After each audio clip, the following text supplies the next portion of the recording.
উত্তরায় বিমান দুর্ঘটনার পর রহস্যময় ফেসবুক পোস্ট ভাইরাল। রাজধানীর উত্তরায় ভয়াবহ বিমান দুর্ঘটনায় এখন পর্যন্ত ২০ জনের মৃত্যুর খবর পাওয়া গেছে। এছাড়াও দগ্ধ অবস্থায় হাসপাতালে নেওয়া হয়েছে আরও অন্তত ১০০ জন। মর্মান্তিক এই ঘটনার একদিন আগেই একটি ফেসবুক পেজে রহস্যজনক সতর্কবার্তা দেওয়া হয়।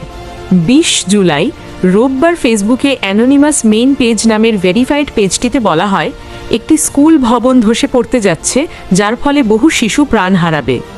আমরা এক ভয়াবহ বিপর্যয় এগিয়ে আসতে দেখছি।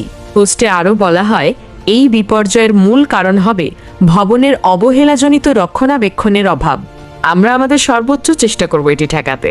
আমি একজন স্থপতি হিসেবে এই বার্তা দিচ্ছি। ২১ জুলাই সোমবার দুর্ঘটনার পর ওই একই ফেসবুক পেজ থেকে আরেকটি পোস্ট আসে। এতে বাংলাদেশের বিমান দুর্ঘটনার ভিডিও শেয়ার করে বলা হয়, আমরা সবসময় আগেভাগেই সতর্কবার্তা পাঠাই, কিন্তু দুর্ভাগ্যজনকভাবে সেগুলো গুরুত্ব পায় না। এটি অত্যন্ত লজ্জাজনক।